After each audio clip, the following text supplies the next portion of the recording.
القضيه ديال المعاد كنا دابا في المحاكمه ديال المعاد، مازال القضاة كيتداولوا في طلب السراح المؤقت، ولكن الجلسه الحكم النهائي اجل الى 3 في شهر 1. يتوقع ان النظام المستبد نظام الجبان سيستمر في المماطله وفي التاجيل. يتوقع ان يرفض الملف، ان يرفض طلب السراح المؤقت. يبدو القاضي متوتر.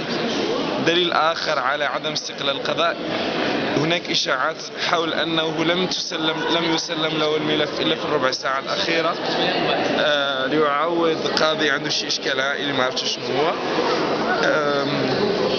المهم حسب نفسية معاد البادي أن نفسيته مرتفعة، دائما يدخل بكلمة واحدة المحكمة وهي عاش الشعب.